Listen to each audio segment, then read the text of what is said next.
It's our pleasure to be presiding for Brother Scott Ferguson's first exhortation. The last time that he and I shared this stage together, he was getting baptized. It still gives me goosebumps, so think about that.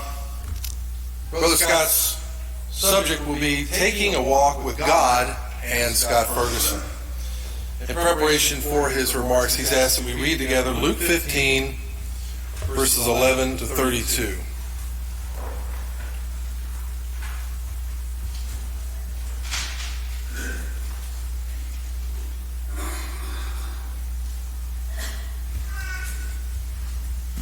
Luke 15, verses 11 to 32. The story we know is the Prodigal Son. A certain man had 2 sons, and the younger of them said to his father, Father, give me the portion of goods that falleth to me. And he divided unto them his living.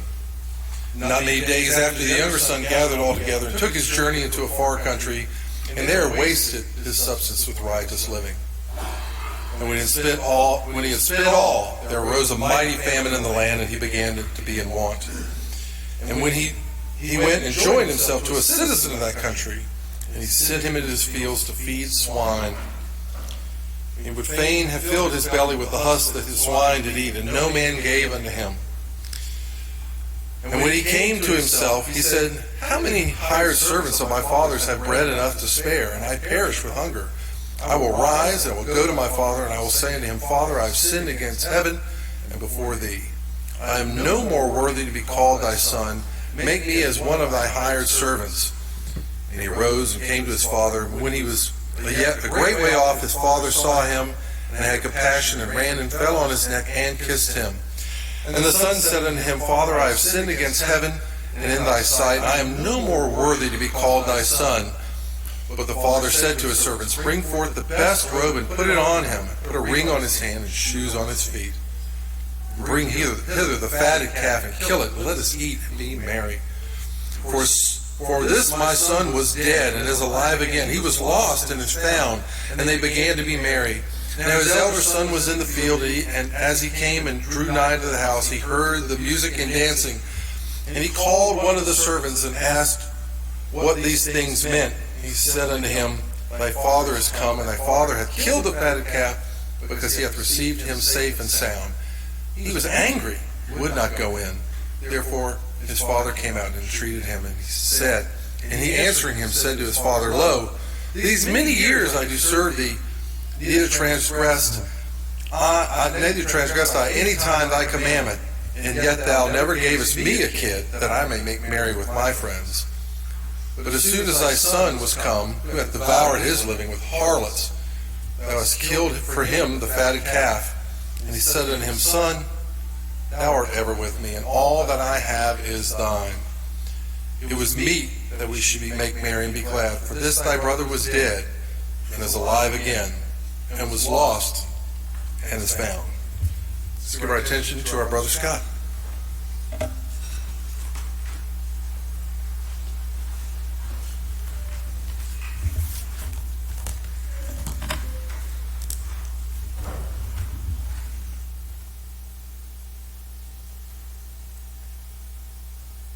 Thank you, Brother Kyle. Good morning, everyone.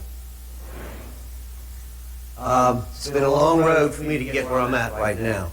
And I've had people in my life and things have happened. So I brought this parable up because it was like a microcosm of my life. Things I've been through and where I am now. So I did a little research, and before I get up here and go into it, I approached Kyle a couple months ago, and I said to him it would be an honor if I could take your place on July 21st. And being the humble man Kyle is, he said, sure, just look at it this way. You're pitch hitting for Babe Ruth. Humility at its finest right there. So I chose this parable, so I did, like I said, I did a little research. And I want to talk to you about what a parable is. And The definition of a parable is a simple story used to illustrate a moral or a spiritual lesson as told by Jesus in the gospel. The word simple does hit me because some things in the Bible are complex. It takes a lot of research to understand it with people in your life. But a simple story to illustrate moral and spiritual lesson taught by Jesus. I don't think there's a person here that could not use a moral or a spiritual lesson, especially taught by Jesus in the gospel. So parables. In Luke, the Gospel of Luke, there are 24 parables. 18 of them are unique. In Matthew, there's 23 parables, where 11 of them are unique. In Mark, there are 8 Gospels, where 2 are unique. So when you total that up, unique, original stories, parables that Jesus taught were 31. As they were replicated in the gospel, it comes out to a total of 55. So you think about the Bible and its inspired words from God. 55 times something is told in a small, simple story for a moral and spiritual lesson to be learned as given to us by Jesus. I find that to be very powerful.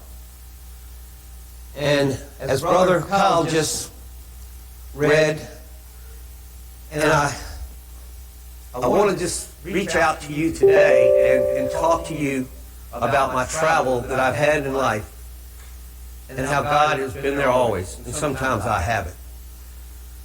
So come on and take a walk with me, and let me explain to you how I got to where I am today.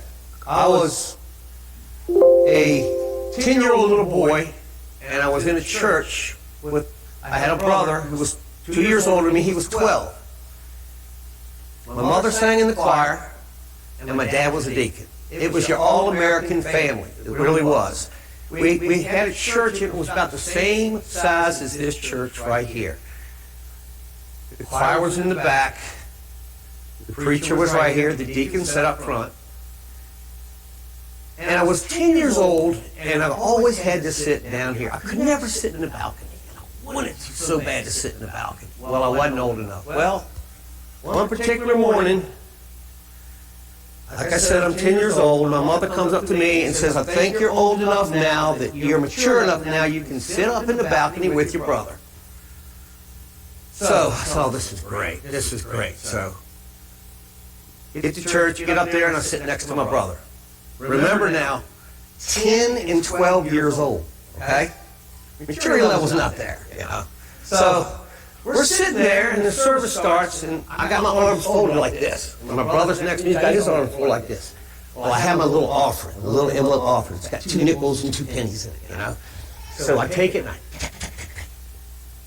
brother turns and looks at me. He stuck his hand out. He went, stuck it out again. He grabbed it. I had it. Pull. Then we both let go. There goes my 12 cent. My little offering floating down. I stop right there. That's the visual I want to keep in your brain right there, okay? Because when I was a young little kid, there was a saying, when you went somewhere and you had to wear your Sunday best. And we're going back over 40 years ago. Okay, I'm giving it away. This is not painting ceilings white, it's gray hair.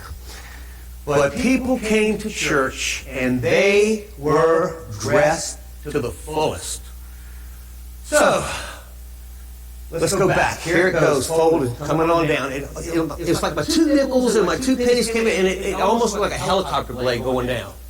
And as I leaned over and I looked, oh no, Miss Bradshaw. Let me tell you about Miss Bradshaw. She was known as the hat lady. She wore a different hat every single Sunday to church. Well, this particular day, she happened to have on top of her head a living, thriving fruit garden. I don't know if you can remember back to some of you young, but people used to wear stuff like that. So here it goes, spinning, spinning, spinning, zoom, lands right between the grape and the banana on top of her head. Ah, I am scared to death. Sitting way up in there, right there, and my mother's right back here in the choir. I turned and I looked at my mother, and for the first time, I am the first person on this earth to ever say, over 40 years ago, I saw the first two laser beams come out of her eyes, right at me.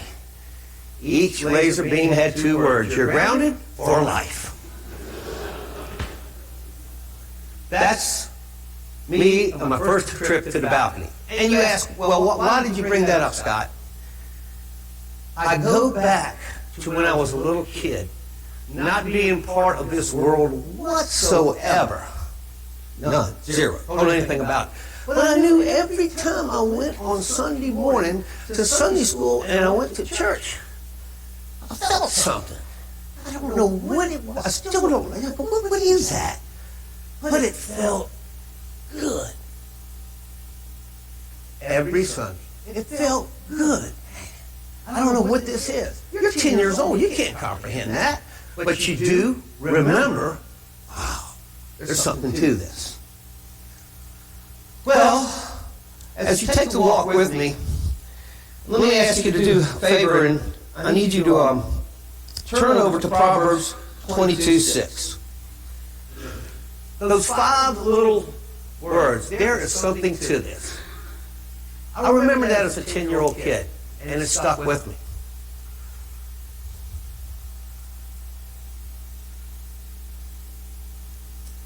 Proverbs 22:6. Train up a child in the way he should go, and even when he is old, he will not depart from it. Very, very inspirational verse for me. There it is. Train up a child. There's something to this. And it's not in the middle of the verse, is what I did with the middle of my life. I grew up, like a lot of kids, I grew up in my neighborhood and around surrounding area, and I got to be 16 and 17. I didn't need God anymore. I was old enough to make my own decisions. I don't need to go to church anymore. Just wasn't in my cards. I didn't think I needed to have it. So I went on in life and graduated high school, and then I happened to get a job, and I went to work for the power company.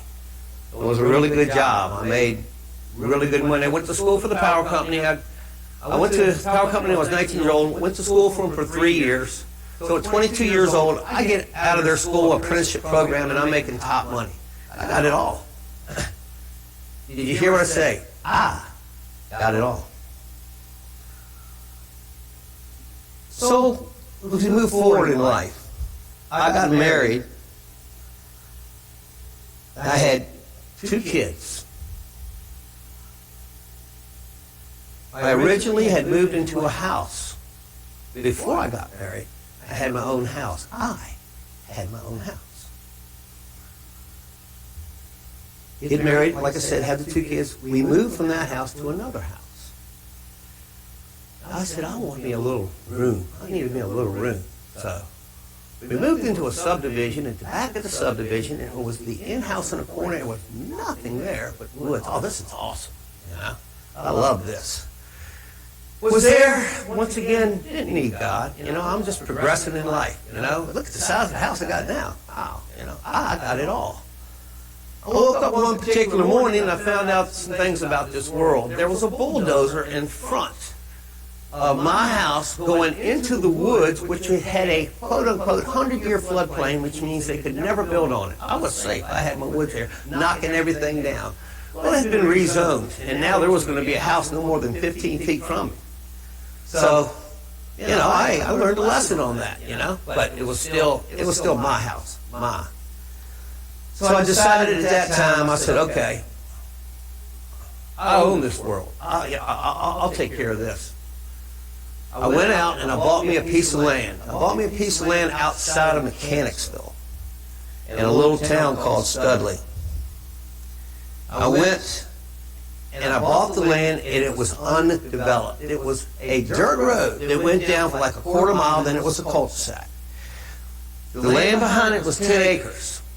I bought it from a man who owned it across the street, and he had all kinds of equipment. So we ended up taking equipment, and I cut a road. Me and him with his equipment cut a road across a creek, went up and cleared out the land, and I was going to build my own house. Hey, no one's going to live next to me now.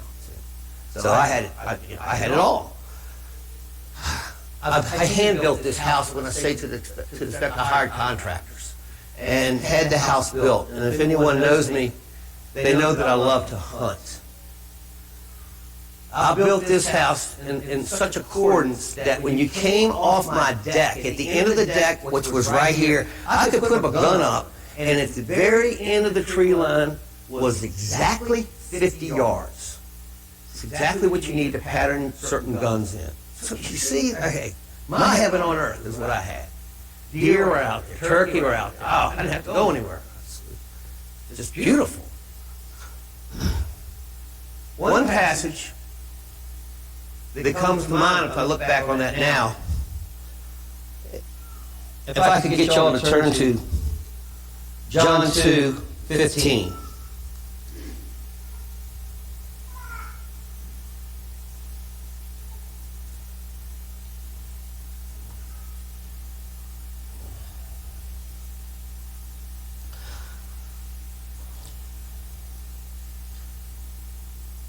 John 2:15.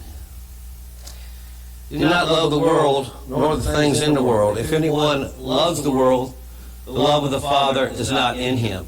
For all that is in the world, the lust of the flesh and the lust of the eyes and the boastfulness proud of life, is not from the Father, but is from the world. Bingo, nailed me.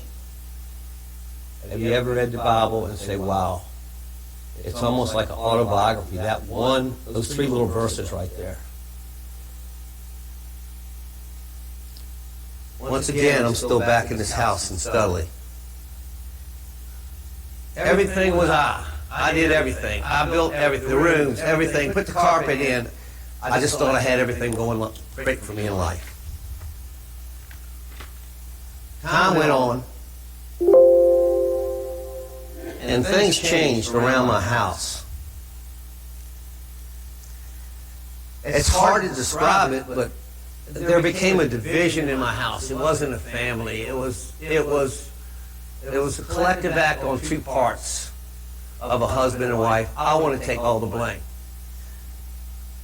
I was so absorbed in having money, so absorbed in having this big, beautiful house. Certain things in life you want to go back on and you want to redo, and you can't. You need to learn from them. You need to learn from your mistakes. So one particular day, a few years down the road, I came home. It was on a Friday. The Friday morning was just as normal as any other Friday morning, getting the kids up, getting them ready, making sure it was right, and headed out the door, went to work. Well, I came home that Friday, came down that beautiful road I'd cut, come around a circle driveway to my backyard and my house. I had my breezeway, and next to it I had my garage. It was wonderful. So I go inside, and I open up the door, and when I open up the door, there's nothing in there. I'm looking around, I'm going, what? Nothing is in here. I opened the cabinets, nothing's in. Hey, I went in the living room. There's a couch. That's it. Everything else is gone. I go back to my bedroom. My bed's there. Nothing else is there. Run upstairs to the kids' room. Nothing's there. It's all gone. Whew. Back to I don't understand this. That night, I can't explain to you what I did, because I don't know what I did. I know I never left the house. I know I sat in a corner of my bedroom curled up, and that's all I remember. I don't remember anything else. That's all I remember. So, what am I going to do? I don't know. What am I going to do? So I'm sitting there. And I said, you know something? I remember I was a little kid. I remember this thing, God, Jesus. I remember how it felt good. God, I've been gone a while. I need you. God, I need you. I've lost everything. I've only told this to a couple people. When I walked, it was like 2 days after this, I walked outside, I walked through my breezeway, went out in the garage, and I got on a stationary bike. And I started crying like a little baby and yelling at God. I wouldn't ask God. I said, please, hear me. Hear me.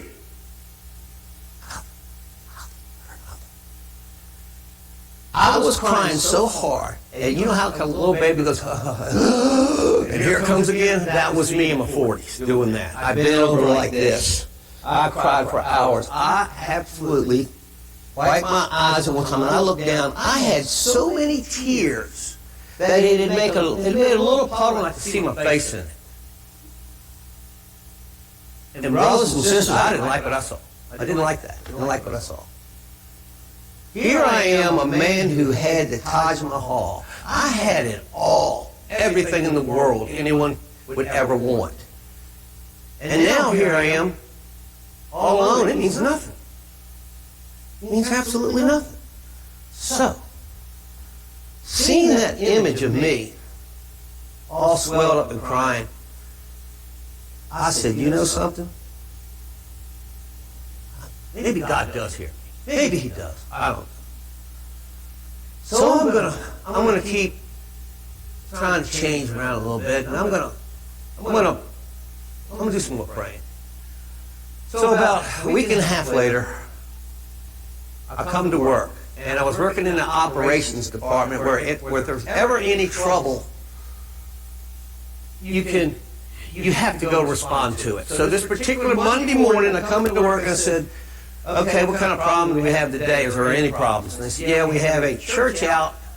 It's a big church. It's out of lights. And it's right where Ridge and Parham Road meet. It's called Ridge Baptist Church. I don't know if you ever passed. It's a really big church. They have their little program every Sunday on TV, whatever. But it's a big, big church. And I'm saying to myself, oh, gosh. Of all things, now I got to go work to get lights on at a church. No, this is ridiculous. So we go there, and we're working on some cables to feed into the church itself. I won't get technical on it. We had a really big hole, a hole big enough we used backhoes. You could put a car in it. And we had to splice all these wires out. Well, we were taking turns splicing in and out and taking breaks because it was like a 12, 14-hour job. So I had gotten out of my vehicle, gotten out of the hole and got up and got into one of the power company vehicles. And it was muddy, and I kicked the mud off with, I had the door, laid my foot up, and out walks this man. And he walks over and he puts his arm right next to where my foot is, and he goes, wow, you got a big job going on here. And I didn't know who he was. He ended up being the assistant pastor there. I said, yeah, it's a big job going. He goes, how you doing today? I'm just, all right. No, really, how you doing? And I felt myself like jump out and look down at myself, and I looked at him and I said, I'm not doing too good. I'm having a rough time in life. A lot of things has happened. I lost my family, this. He goes, he says, well, let me pray for you. I said, no, I got to get back over there to work. I'm not letting the boys see me do that. So what I did was, he said, I'm going to go back inside. And when you finish, I'll come on in here. I'll say a prayer for you. Okay. Well, it worked out that I sat there for another couple more minutes, and I was looking around the corner because, you know what? I was reaching out for help. I hadn't done that. I said, I got to go see that. I can't wait till the job's over. So I was almost the modern day Nicodemus is what I was trying to be. I was trying to get over there where no one could see me so I could go inside. Well, I'll tell you how God worked it out. That's exactly what happened. I was able to walk in there. I walked in there and went over to the guy, and blood was all over me. And he prayed with me. And I can't explain it, but I listened to everything he said, and I felt something. I don't know what I felt. I felt power. I felt something was lifted from me. So I walked back outside. No one saw me. At this time, I wasn't even eating. Like, I might eat once every other day. I was just, my stomach, my brain was so screwed up. And so the foreman said, look, I'm running down here to Burger King. Does anybody want anything to eat? And all of a sudden, I was hungry. I said, yeah, I'll take a Whopper and French fries. And man, hey, I don't know what happened. I'm getting my appetite back. So anyway, in my simple little thinking, I was thinking, well, you know what? God must have stock in Burger King, you know? So, but no, God's taught me lessons in my life where it's one day, God's got stock in me. It's not the burger. So with this feeling I had inside, I went back home and I said, you know, I really need to study the Bible more. I have to get back into this more. I started watching TV because that's all I had. And as now I look back on it, you can watch certain evangelists and you know where they're coming from. They don't use the Bible. They talk about what they think, and, you know, but when you don't have anything and they want to pray with you and you get down and pray, I know God hears your prayers. I know He does. And that avenue was absolutely great for me. I had one friend at the power company who was a Christian. How about that? I worked with 150 guys, and only one I knew was a Christian. His name was Steve Hughes. You don't know him, but the reason I mentioned his name is because God puts people in your life. And it's up to you as the person to use it and take advantage of it. So I tagged along with Steve, and Steve helped me so much with things in life. I watched this man be the perfect father. I watched him be the perfect because I watched him, the humility he had in life as a Christian. And he would explain things to me, and it would really, start to gather. Oh, this is really good. He taught me so many things, but one thing that stuck with me the most, and I'll never forget it. He said, Scott, it's not how high you jump, it's how you walk when your feet hit the ground. I'm going, hey, Jesus died for me. Hey, everything is cool, man. I got it. Well, you know what? As a Christian, I think we know when you're walking in Christ doesn't mean you're not going to have troubles. Things will happen to you.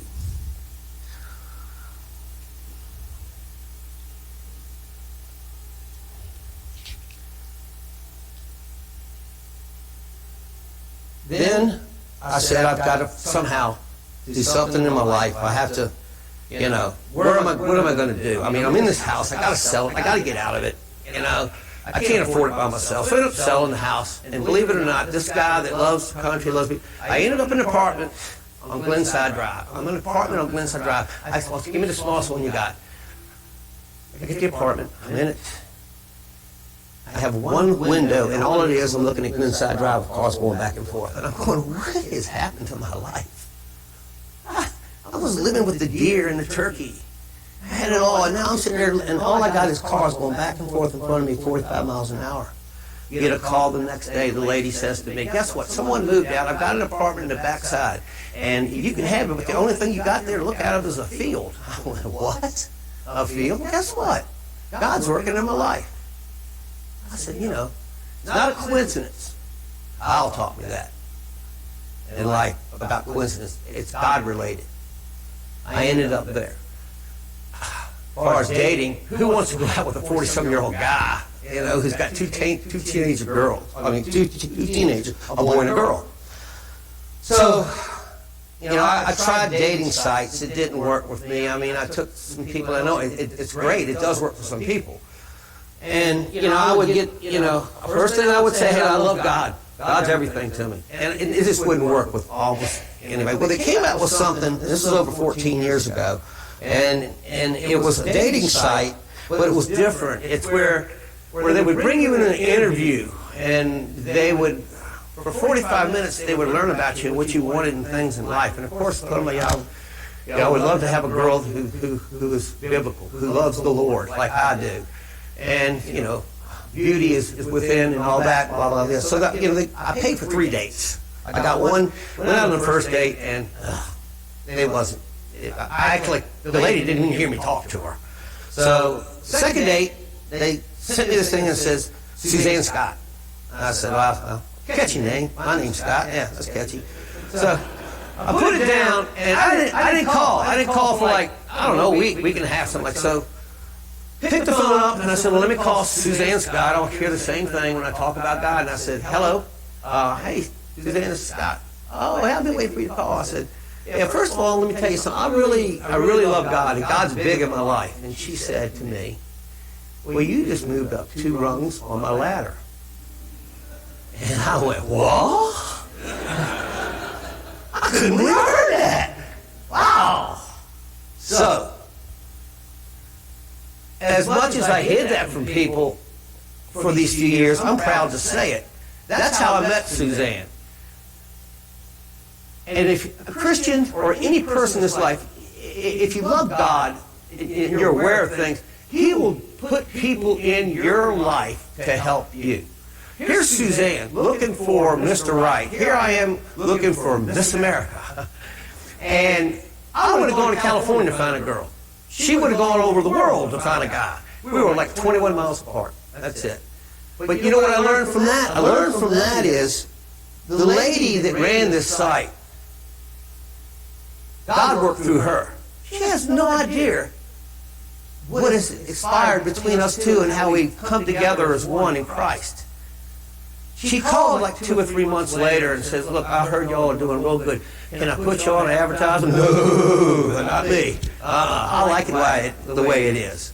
So a very big part of my life was that. And then she came up to me and, we started dating. And she says, well, look, I want you to go to church with me. And she knew a little bit about me, but not a whole lot. But she introduced, I'm going to have a guy come over to your house. She introduced a guy to come over to the house on Tuesdays. His name was Kyle Tucker. So Kyle Tucker comes over to our house. And the first thing I'm thinking of him, so hey, he's a good guy. The guy's coming over here to help me. It probably helped Suzanne too, because, still got a little eye in me. I know a lot, all this. So Kyle sits down and he learns a little bit about me, where I'm at and all that. And he goes, well, what do you know about Abraham, Isaac, and Jacob? And I looked at him and seriously, I knew who Abraham Lincoln was. Isaac and Jacob had no idea. That's what he was dealing with. So he was calm about it, So, well, yeah, we need to start learning a little bit about it. I said, well, Kyle, I know we need to learn something, but let me tell you one thing. God's awesome. Because, see, He hears my prayers. Sometimes when I answer He hears my prayers. Well, the next week. We get together the next week. So I'm kind of sitting around and I'm thinking, before Kyle gets here, I need to come up with some questions for him. So we're sitting there the second week. I said, well, let me explain to you about the devil. I said, he's here right now. He's running around this house. He might not have a pitchfork, but he's got a knife. He's gonna, he don't want this happening. So Kyle said, and you do this with me too. He said, well, why don't you turn over to Matthew 16:23. Matthew 16:23. But Jesus turned and said to Peter, get behind me, Satan. And when Kyle said, I read that. What does your Bible say? She said the same thing. Kyle, same thing. So, sitting there beating my fingers. I said, maybe I don't know as much as I need to know. That started what was being where I am today. A man coming over every Tuesday and starting to teach me, Kyle, in front of everybody, I love you, brother.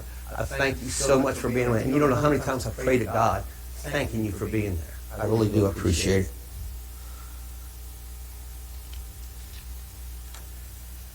We move on in life, and certain things happen when you are a Christian where you absolutely have things happen to you and you wonder why.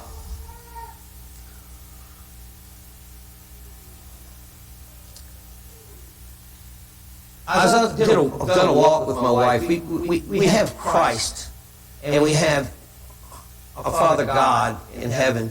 We have him forefront in our daily activities and thinking and the things we do, and it's a wonderful thing. I need you to turn with me right now to James 1:12.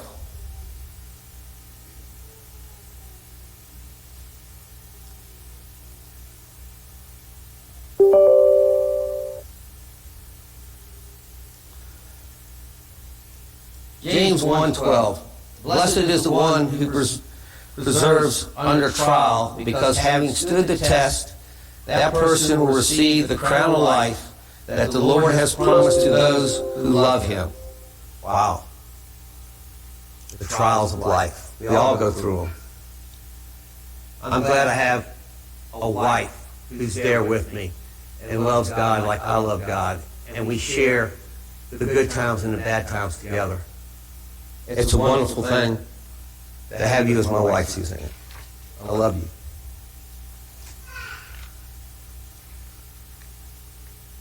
In closing, God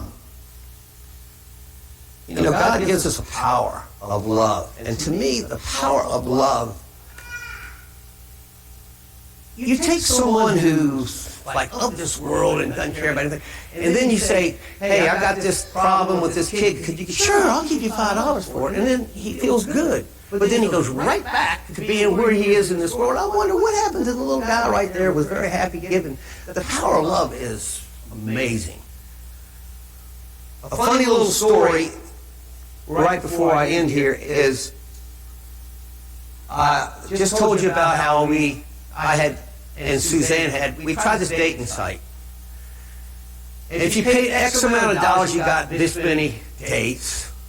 And a little bit more, you got that many dates. So I paid the minimum. I don't have so much money, so. And Suzanne was my second date. So it was about, I don't know, 3 weeks later. Well, we had probably been out 10 times, 12 times, and it was like I was in love and she was in love. Things were great, you know. So I come over to her house, and I walk in and I said, hey, Suzanne, I've got this little piece of paper here.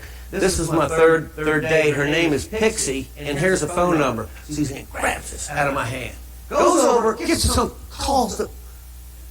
Yeah, I need to tell you something right now. Scott Ferguson has met the woman of his dreams, and the woman he's going to be with for the rest of her life. You tell Pixie to go find her own man. Throw up and throw it in the trash.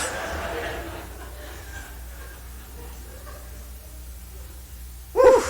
I just looked over there, and it's been 40 years, but I saw those two same laser beam eyes coming at me. This time it had 3 words on each side. My husband is grounded for life. I can't get ungrounded. So, you know.